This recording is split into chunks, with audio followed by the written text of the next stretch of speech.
Kita akan masuk teman-teman sekarang ke bahasan kita pada kesempatan ini. Hadis ke-13 saya bacakan dulu. Dari Ali radhiyallahu anhu, atau sunnah ya ini. Nah, riwayat dari sahabat. Dari Ali radhiyallahu anhu dia berkata, Naha Rasulullah sallallahu alaihi wasallam an tahlikal mar'atu ra'saha. Rasulullah SAW melarang perempuan menggundul kepalanya. Hadis diriwayatkan oleh An-Nasa'i di jilid 8 halaman 130. Ada penjelasannya teman-teman sekalian. Ibnu Hajar dalam Fathul Bari atau Syarah Sahih Bukhari mengatakan pada juz 10 halaman 375, sebagaimana kaum wanita dilarang menambah rambutnya dengan konde dalam kurung, begitu juga mereka dilarang menggundul kepalanya tanpa udzur syar'i. Jadi jelas pembahasannya adalah tanpa udzur syar'i. An-Nawawi rahimahullah menyebutkan dalam Al-Majmu', Majmu' Nawawi, kumpulan fatwa-fatwa beliau, mengatakan pada juz 8 halaman 204, para ulama sepakat bahwa kaum wanita dilarang menggundul kepalanya dan dia hanya boleh memendekkan rambutnya. Ibnu Qudamah rahimahullah menyebutkan dalam Al-Mughni, buku beliau juga, kalau Nawawi dalam mazhab Syafi'i, kalau Ibnu Qudamah dalam mazhab Hambali ya. Beliau mengatakan di juz 1 halaman 90 bahwasanya Al-Hasan Basri berkata atau berpendapat ia merupakan hukuman. Ya. Juga disampaikan pendapat Imam Ahmad rahimahullah tentang wanita yang tidak boleh mengobati rambutnya dari penyakit. Apakah boleh ia mencukurnya dengan dasar hadis Maimunah radhiyallahu anha? Imam Ahmad berkata, mengapa ia memotongnya? Dikatakan kepadanya bahwa ia tidak mampu memakai minyak rambut dan sesuatu yang mengobatinya, sedangkan kutu-kutu bertebaran di rambutnya. Imam Ahmad berkata rahimahullah, jika untuk suatu kebutuhan yang mendesak atau darurat, maka saya berharap hal itu diperbolehkan atau tidak berdosa. Diambil dari kitab Nailul Autar, juz 4 halaman 102 dan 103. Baik teman-teman sekalian, sebelum kita panjang lebar membahas tentang masalah bahasan kita ini, saya coba dulu memberikan kronologisnya, ya, pembukaannya. Teman-teman sekalian, Allah Subhanahu wa Ta'ala menjadikan rambut itu sebagai perhiasan sebenarnya, ya. Kalau kita bicara masalah keindahan, kita bukan bicara masalah bab kesehatannya, kita bicara hanya ke masalah keindahannya. Saya yakin setiap orang yang Allah karunia rambut, kemudian dia bisa menata, merawat dengan baik, maka pasti akan menjadi sebuah nilai plus tersendiri. Jadi walaupun subhanallah paras wajahnya biasa, mungkin kulitnya juga gelap, mungkin postur tubuh juga kurang, tapi pada saat dia punya rambut yang indah, orang sudah bisa langsung menilai orang ini ya, punya kelebihan.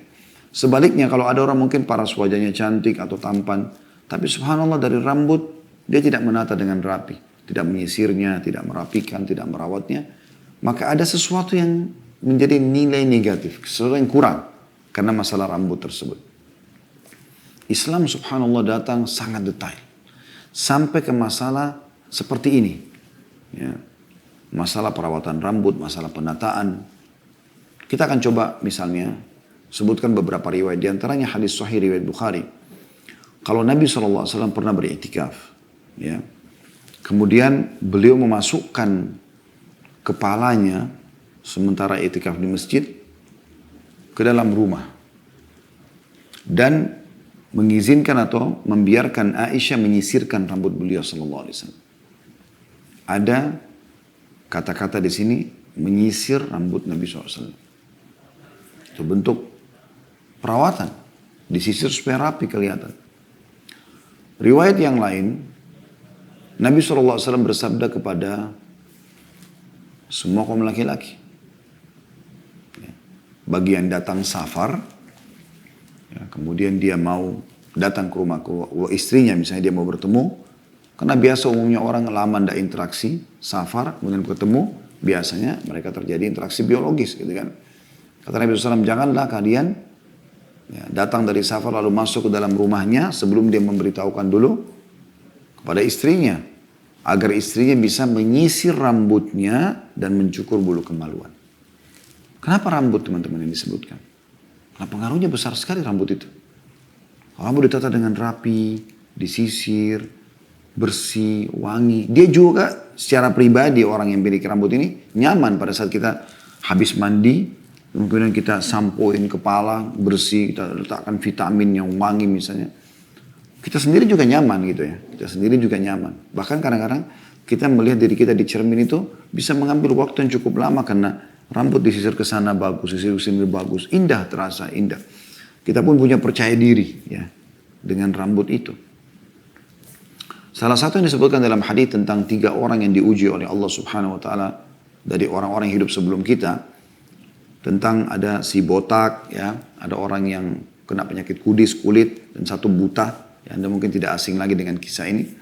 Jadi malaikat datang kepada yang botak lalu menanyakan kepada dia apa yang hal yang mengganggumu. Dia mengatakan kepala saya botak, orang semua menghina saya, gitu kan. Maka apa yang kau inginkan, kata malaikat, saya berharap agar ya Allah memberikan saya rambut atau saya mendapatkan rambut yang indah. Tentu malaikat ini dalam riwayat sahih ini menjelma menjadi manusia ya. Kemudian Allah pun memberikan dia rambut yang indah. Kemudian ditanyakan harta apa yang kau inginkan atau yang kau suka. Dia mengatakan unta. Lalu kemudian ya, dia pun diberikan sampai dia menjadi kaya raya. Seperti itu. Ya. Setelah itu kemudian malaikat pun datang kepada orang yang kulitnya rusak. Ya. Malaikat datang kepada dia lalu menanyakan kepada dia apa masalah. Dia bilang saya terganggu dengan kulit saya. Orang semua menghina saya. Kemudian setelah itu dia pun ditanya apa yang kau inginkan. Dia mengatakan saya ingin punya kulit yang bagus, yang indah. Ya, maka Allah pun mengabulkan buat dia. Lalu ditanyakan harta apa yang kau suka. Dia bilang saya suka seekor sapi. Lalu Allah berikan dia sapi. Dengan sapi itu berkembang menjadi orang kaya raya. Kemudian yang ketiga adalah orang yang buta. Ditanya hal yang sama. Dia berharap matanya sembuh. Kemudian setelah itu Allah sembuhkan dan ditanya harta apa yang dia inginkan. Kemudian ya diberikan, dia katakan seekor kambing. Lalu Allah berikan dia kambing lalu bisa berternak. Ya, sehingga menjadi orang kaya raya. Tentu kisah ini cukup panjang, saya ringkas-ringkaskan.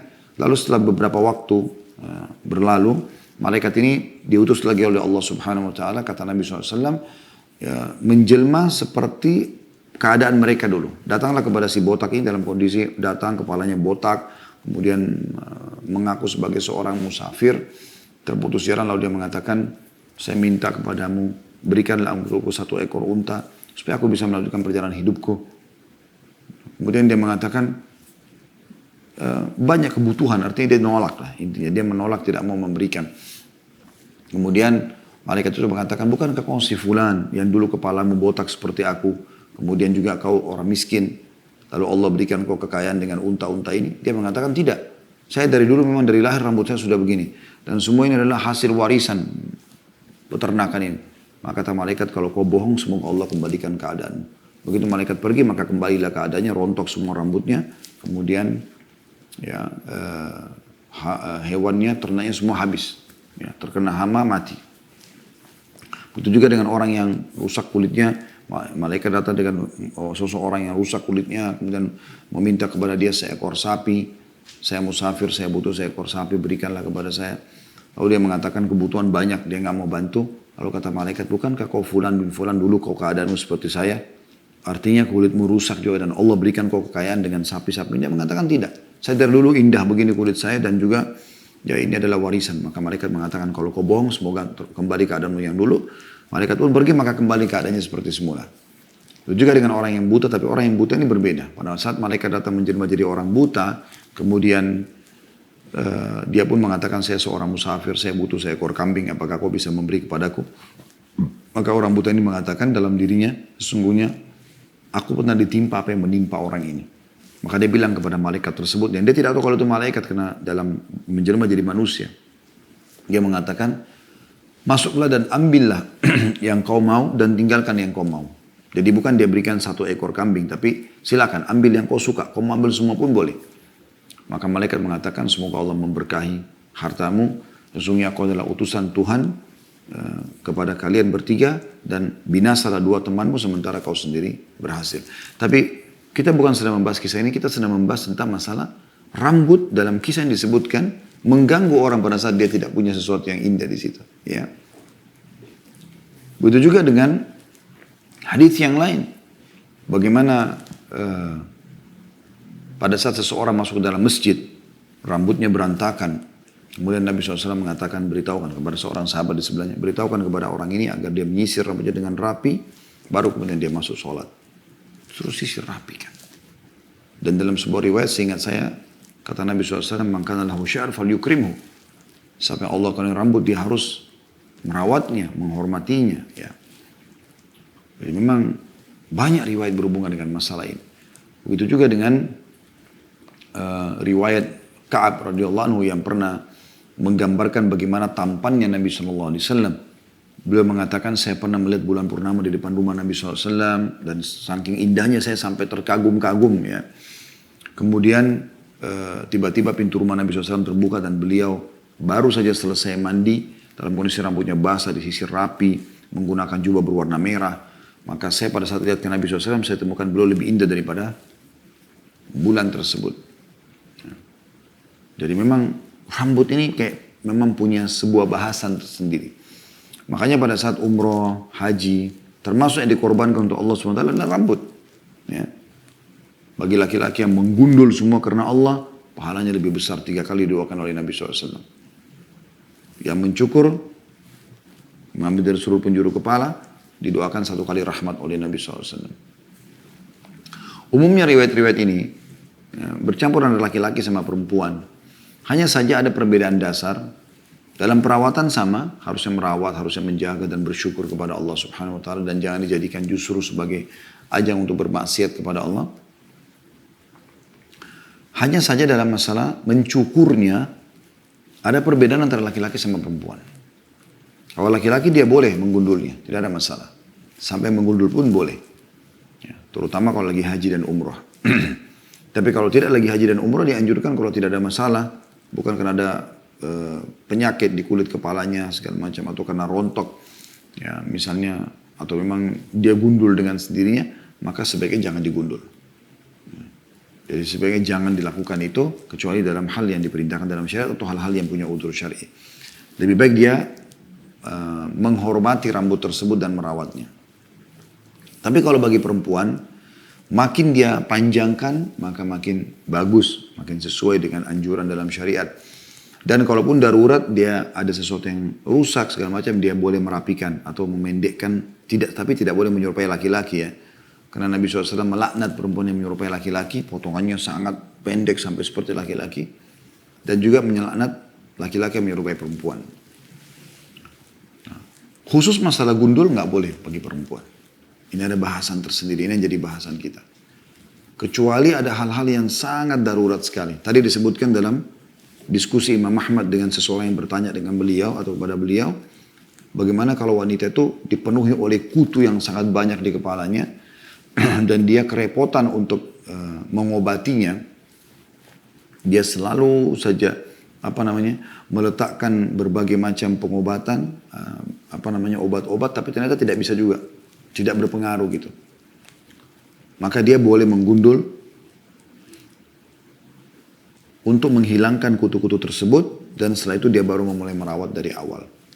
Tapi itu Imam Ahmad juga mengatakan, saya berharap kalau dalam keadaan darurat, sesuai dengan pertanyaan penanya tadi, kalau kutunya terlalu banyak dan sudah berusaha mengobatin tidak bisa, maka semoga tidak berdosa. Tapi dari bahasa beliau ini kesannya, beliau tetap menganjurkan kalau bisa jangan digundul. Ya. Jangan digundul ya. Jadi gundulnya dalam darurat. Tapi memang di sini permasalahan adalah kalau kutu. Karena kutu itu memang sangat mengganggu. Sangat mengganggu ya. Kemudian juga ada bab lain, misalnya dalam keadaan darurat dia harus berobat, dioperasi misalnya ya. Operasi dan itu harus ada di bagian kepala, dan harus ada dicukur sebagian rambut ya. Atau mungkin ada terapi yang dia hanya bisa sembuh dengan bekam di titik tertentu sehingga harus dikerok ya, untuk dibekam di titik kepala ya misalnya. Itu dalam keadaan darurat, dalam pengobatan ya. Itu mungkin juga masih masuk dalam masalah hal ini tentunya. Tapi kalau tidak, maka anjuran agar bagaimana wanita justru lebih intens daripada laki-laki dalam masalah perawatan ini. Bahkan dianjurkan untuk mengepang rambut ya. Mengikatnya dengan beberapa ikatan, bahkan dianjurkan sampai ada 3 kepangan yang dianjurkan ya. Intinya memperindah keadaan tersebut ya. Ini bagi wanita secara umum dan bagi istri lebih khusus lagi. Untuk bisa justru dengan rambutnya yang indah, rambutnya yang lembut, rambutnya yang panjang. Justru itu bisa membuat daya tarik tersendiri buat suami. Saya menemukan sebuah kasus, subhanallah, ada seseorang yang saya tahu itu ribut sama istrinya setelah sekian belas tahun menikah. Bahkan sampai pada tingkat mau bercerai. Walaupun ada memang pemicu-pemicu yang lain, tapi ternyata suaminya ini pada saat mengungkapkan kepada saya, ada yang saya tangkap pemicu utama mulai dari situ. Ternyata dia ini sangat suka melihat wanita yang rambutnya panjang. Sangat suka. Dan dia termasuk tipologi orang yang tidak mau punya hubungan bebas. Sehingga dia tidak perlu punya banyak wanita. Dia ingin menikmati dari istrinya. Tapi setiap kali dia membahasakan pada istrinya ini kayak tidak mau tahu. Selalu setiap panjang sedikit rambutnya dipotong pendek seperti model laki-laki. Sehingga dia mau berinteraksi pun merasa kurang nyaman. Dia mengekangnya sampai sekian tahun, akhirnya sampai puncaknya terjadi keributan-keributan dan akhirnya merembet kemana-mana permasalahannya. Jadi banyak hal teman-teman sekalian hikmah syar'i yang harus kita fahami walaupun dari masalah sederhana seperti ini. Tentu mungkin teman-teman bisa memperkaya bahasan kita ini dengan coba membaca atau mendapatkan mungkin referensi. Kemudian Anda bisa bagi kepada kami pun di tim sini kalau memang ada. Bisa Anda bagi ke teman-teman Anda di grup kalau ada penelitian ilmiah. Kenapa wanita tidak boleh menggundul kepalanya? Karena sering kali subhanallah, kalau diadakan penelitian serius, ditemukan dalam penyampaian hadis Nabi SAW, ya, itu riwayat-riwayat wahyu ini, itu ada saja hikmahnya. Ada saja hikmahnya. Seperti contoh yang lain, ini contoh yang kasus berbeda, saya cuma mau datangkan. Baru-baru sekarang ini diadakan penelitian, ternyata tubuh itu sangat sehat sekali dan sel-sel tubuh yang udah rusak bisa terganti dengan sel-sel baru kalau seseorang berusaha untuk berpuasa 3 hari setiap bulannya. Dan itu puncaknya terjadi di pertengahan bulan. Dan dalam hadis sudah dianjurkan untuk puasa Iyamul Bid misalnya. Ya. Seingat saya disampaikan oleh Dr. Abdul Daim, ya, salah satu dokter dari Mesir atau dari Syria beliau. Sekarang sering ada di medsos, beliau menyampaikan tentang bagaimana penelitian barat itu sebenarnya sudah ditemukan atau sudah disebutkan dalam hadis-hadis Nabi alaihi salatu wassalam. Baik teman-teman sekalian, saya akan coba menambahkan wacana kita dengan sebuah artikel ya, yang diambil dari fatwa Syekh Muhammad bin Ibrahim. Beliau pernah ditanya, bagaimana cara mengatur rambut bagi laki-laki dan perempuan? Adakah suatu hadis Nabi SAW yang menerangkan tentang tata cara khusus untuk mengatur atau larangan terhadap tata cara tertentu berhubungan dengan rambut nih? Jawabannya adalah untuk para wanita, hadis riwayat Bukhari menyebutkan dalam bab tanda kutip mengepang atau mengepang rambut wanita menjadi 3 kepangan. Disebutkan riwayat dengan sanadnya dari Ummu Atiyah radhiyallahu anha bahwa ia berkata, kami mengepang rambut anak perempuan Rasulullah SAW dengan 3 ikatan. Waqi' berkata bahwa Sufyan berkata pada ubun-ubunnya dan 2 ikatan di samping kiri dan kanan kepala.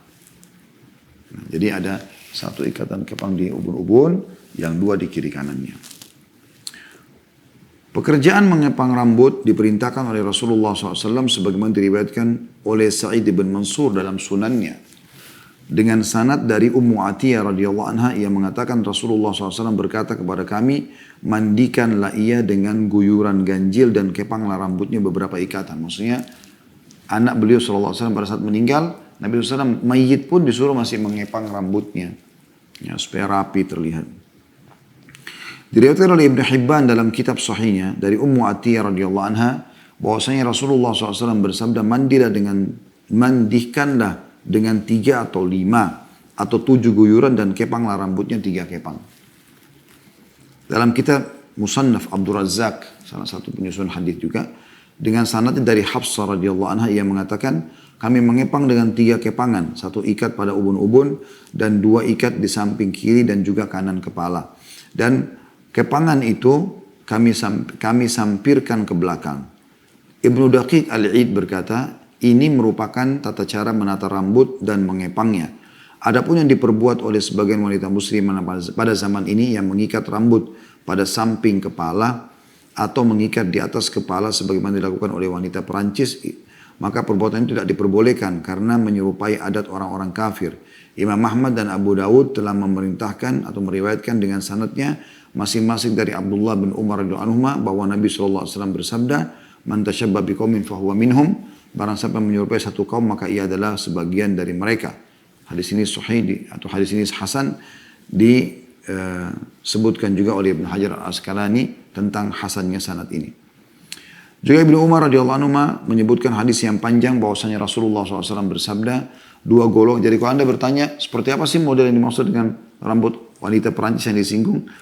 Rambut orang yang biasa memblow sampai tinggi, seperti membuat punuk unta. Diambil daripada hadis ini dua golongan termasuk ahli neraka, kata Nabi SAW, saya belum pernah melihatnya. Yang pertama, satu kaum yang memegang cambuk seperti ekor sapi yang digunakan untuk mencambuki manusia. Ini tanda-tanda hari kiamat tentunya. Nabi SAW menyebutkan di zaman beliau tidak ada ini. Tapi akan terjadi setelah beliau meninggal SAW beberapa pihak keamanan, raja-raja zalim misalnya, yang membawa cambuk-cambuk untuk mencambuk orang ya, di sekitar jalan yang dilewati oleh raja tersebut tanpa ada sebab. Gitu. Kemudian yang kedua adalah wanita, ini termasuk ahli neraka. Wanita-wanita yang berpakaian tapi telanjang. Ada bajunya tapi telanjang.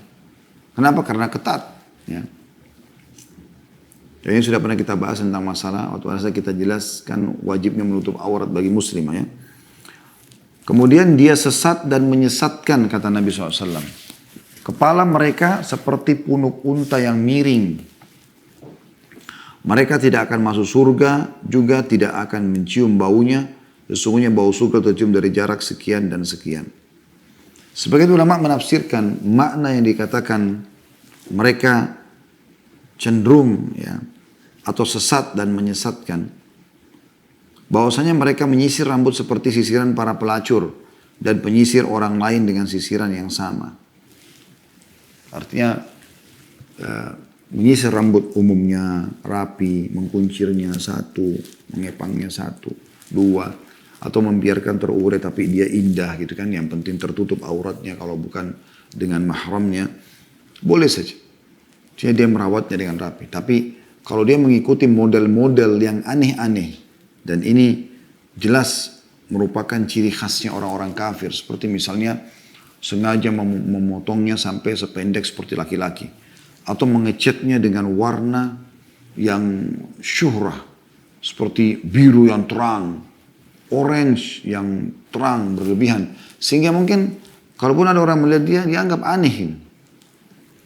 Tapi kalau dia mewarnai dengan warna-warna selain hitam, umumnya dibolehkan yang memang menambah keindahannya. Seperti misalnya coklat, merah ya.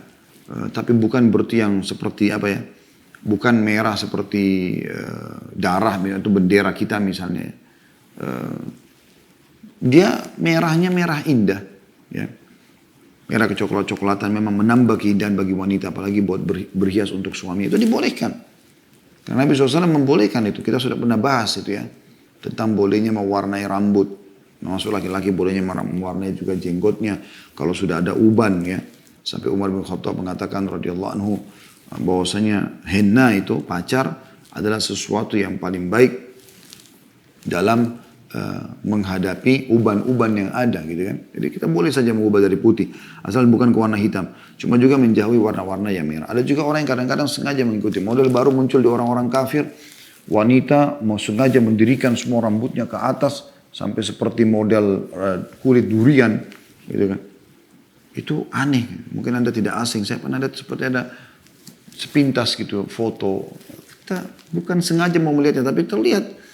Dan dicat warna biru, warna merah yang terang sekali ya. Hijau dan segala macam. Sebenarnya hanya untuk buat sensasi saja. Karena dianggap itu sebuah model yang muncul gitu. Itu aneh gitu ya. Sungguh aneh itu. Ini contoh-contoh saja. Atau tadi, memang dia masuk ke salon. Ya, kayak zaman-zaman kita di Indonesia ada pakai konde ya. Di beberapa negara barat di blow, sekarang juga sudah ikut blow. Tapi blownya itu bukan blow hanya sekedar menghilangkan air ya. kemudian membuat rapi supaya lebih lurus rambut. Bukan, memang dia membeloknya untuk naik ke atas sehingga seperti ada model tersendiri yang di luar daripada model rambut dia yang sebenarnya gitu ya. Yang dianggap itu sebuah model ini dia dilarang. Di sini disebutkan dalam hadis ada larangannya masalah itu.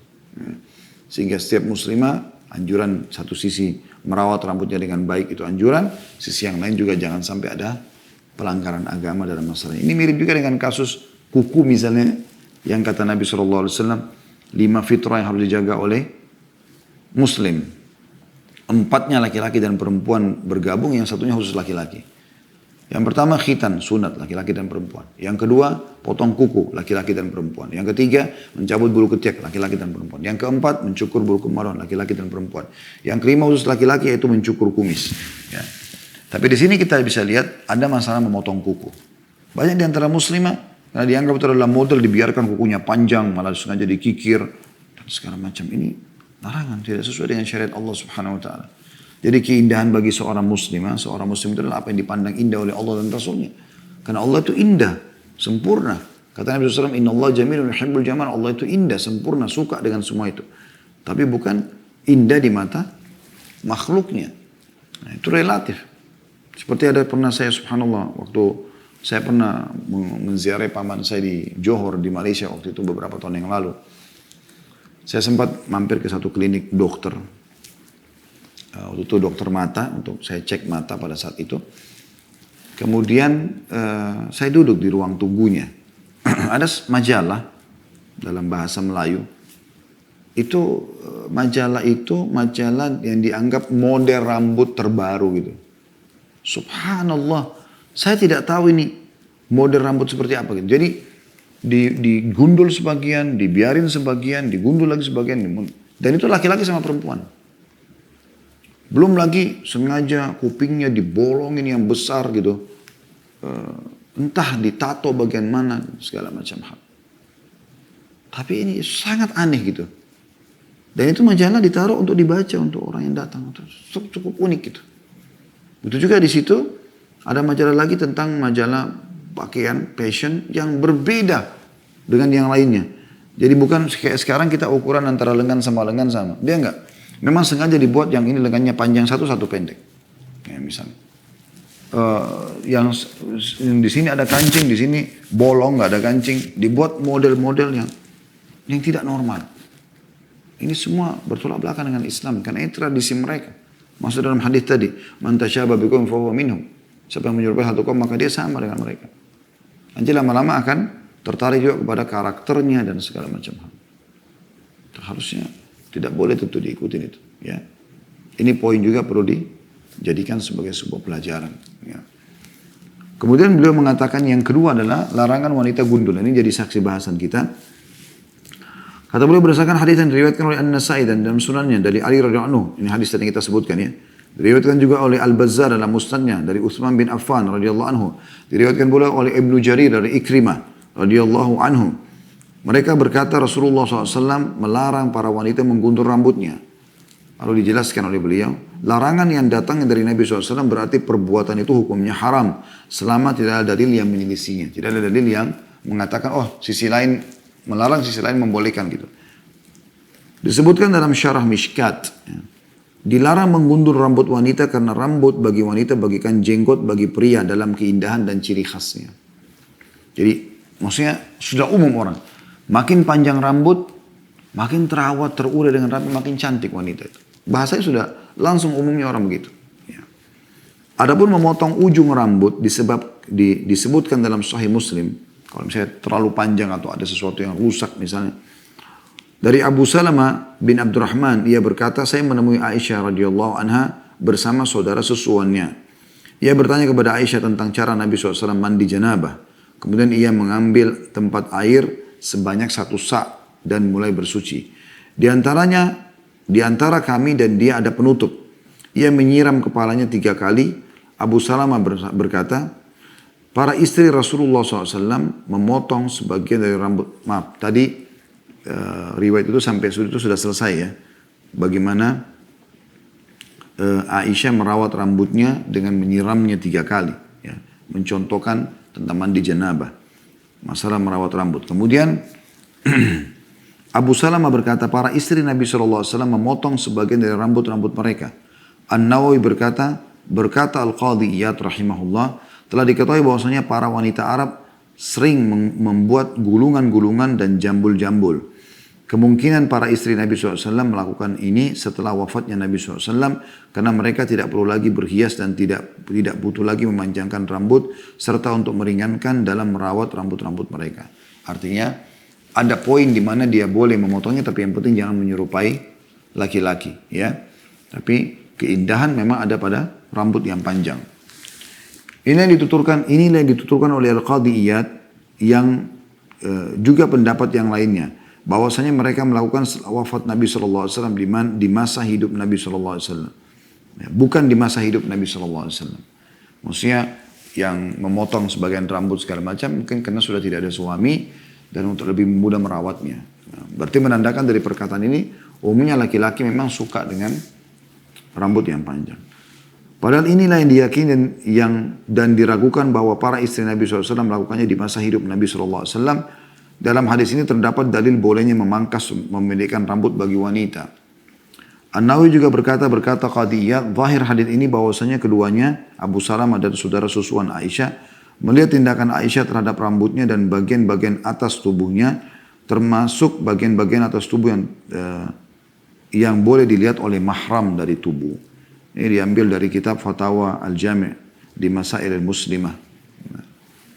Tentunya dan sudah diterjemahkan dalam bahasa Indonesia, ya, dalam bahasa Indonesia, sehingga memang sudah bisa kita bacakan tadi hal-hal yang berhubungan dengan masalah atau pendapat ulama gundul dan masalah memotong pendek atau memendekkan rambut bagi wanita. Gundul hukumnya tidak boleh, kalau memendekkan rambut tadi sudah kita bahas boleh.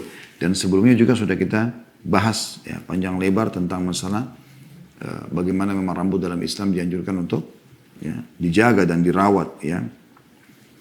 Ingat hadis yang disahihkan oleh Syekh Al-Albani tadi saya sudah bacakan, man kana lahu sya'r falyukrimhu. Siapa yang memiliki rambut hendaklah dia memuliakan rambutnya. Ini termasuk pendapat ulama mengatakan membersihkannya, menyisirnya, merapikan ujung-ujungnya agar tidak acak-acakan. Bahkan ini merupakan perintah dalam Islam ya, yang harus ditaati. Di antara hadis yang menjelaskan juga adalah hadis Jabir bin Abdullah radhiyallahu anhuma, ya, bahwasanya Nabi SAW mendatangiku. Lalu kemudian fara'a rajulan sya'ithan qad tafarraqa sya'rahu. Lalu beliau melihat seorang laki-laki yang acak-acakan rambutnya. Faqala, lalu Nabi SAW bersabda, ama kana yajidu hadha ma yusakkinu bihi sya'rah. Apakah orang ini, kata Nabi SAW, tidak mendapatkan sesuatu yang bisa merapikan rambutnya? Wara'a rajulan akhar wa alaihi thiyabun wasikha. Faqala ama kana hadha yajidu ma'an yaghsilu bihi thawbah. Lalu kemudian Nabi SAW sempat melihat seseorang lagi bajunya kotor. Tadi rambutnya berantakan. Ini bajunya kotor. Kata Nabi SAW, apakah orangnya tidak dapat air untuk mencuci bajunya? Ini sudah cukup singgungan Nabi SAW dalam hadits Abu Dawud dan An-Nasai yang sahih ini. Bagaimana seharusnya kita merawat rambut. Nabi SAW tegur orang yang tidak merawat rambutnya itu. Ada beberapa, kita tutup dengan ini, adab-adab dalam menyisir rambut dan merawatnya teman-teman. Yang pertama, yang perlu diperhatikan mulailah dari sisi kanan. Ya. Kalau menyisir rambut itu dari sisi kanan, laki-laki atau perempuan. Karena disebutkan dari hadis Aisyah radhiyallahu anha, ia berkata, karena Nabi SAW yu'jibuhu tayammunu fi tana'ulihi wa tarajjulihi wa dhuhurihi wa fi sya'ni kulli. Bahwasanya Rasulullah SAW suka sekali mendahulukan sebelah kanan dalam semua pekerjaannya. Ketika bersuci, memakai sandal, dan bersisir. Hadis ini sahih diriwayatkan Bukhari nomor 186 dan Muslim 268. Yang kedua, selain menyisir rambut, memulai dari sisi kanan, adalah meminyaki rambut dan merapikannya dengan air atau minyak rambut ya. Sebagaimana tadi hadis yang sudah kita bacakan Abu Dawud dan An-Nasai, Nabi SAW bersabda kepada sahabat yang dilihat berantakan rambutnya, apakah orang ini tidak dapat sisir untuk menyisir rambutnya? Kemudian juga ada anjuran atau ada peringatan yang ketiga, tidak boleh mencukur sebagian dan membiarkan sebagian. Termasuk laki-laki ya, yang memang leluasa untuk bisa mencukur rambut mereka, bahkan menggundulnya gitu. Karena Abdullah bin Umar radhiyallahu anhu meriwayatkan naha Rasulullah sallallahu alaihi wasallam anil kaza'. Rasulullah SAW melarang al-kaza'. Ya, riwayat Bukhari Muslim. Dan al-kaza' adalah mencukur sebagian kepala dan meninggalkan sebagian lagi. Ini banyak orang lakukan ini karena menganggap mengikut-ikuti model-model gitu kan. Pokoknya begitu ada pemain bola, ada artis muncul dengan model baru, maka diikutilah. Ini menjadi sebuah model. Saya pernah tonton di YouTube itu ada model rambut gitu kan, laki-laki tentunya. Ya, masalah perawatan rambut, terus tiba-tiba ada cuplikan itu, saya sempat lihat gitu. Bagaimana dia memang menggunakan mesin untuk mencukur, memang sengaja menggundul, membuat garis gundul. Ada rambut, gundul lagi, ada rambut, gundul lagi. Ini dilarang oleh Nabi SAW dan ini dikatakan oleh para ulama tradisi orang-orang non-muslim. Kemudian juga anjuran kalau sudah menyisir rambut, ya, untuk tidak mengulang-ulanginya. Asal sudah rapi, sudah cukup. Karena ada juga orang yang berlebihan ya. Ada juga orang berlebihan. Jadi nggak usah berlebihan teman-teman. Kalau sudah disisir rambut, sudah rapi ya sudah. Kalau dia acak-acakan lagi baru disisir lagi gitu. Makanya dalam sebuah riwayat Abdullah bin Mughaffar radhiyallahu anhu mengatakan, nah Rasulullah SAW yamtashita ahaduna kulla yawm. Rasulullah SAW melarang kami bersisir setiap saat. Ya. Ini hadis riwayat Al-Hakim. Maksudnya adalah menyisirnya selalu sudah rapi, sisir lagi. Sampai akhirnya berlebihan di depan kaca, di depan orang segala macam. Tapi kalau dia lagi berantakan, maka tidak ada masalah. Ya. Kemudian juga yang kelima adalah boleh disisirkan oleh orang lain. Ya, sebagaimana terutama pasangan suami istri ya. Ini termasuk hal yang boleh, bahkan sunnah Nabi SAW. Maksudnya bagian daripada yang Nabi SAW lakukan lah ya. Karena Nabi SAW pernah disisirkan oleh Aisyah radhiyallahu anha. Ya. Bahkan sering Aisyah melakukan perbuatan tersebut. Ini bagi bentuk cinta dan kasih sayang dan perhatian gitu kan. Allahu a'lam. Ini insya Allah bahasan kita teman-teman sekalian.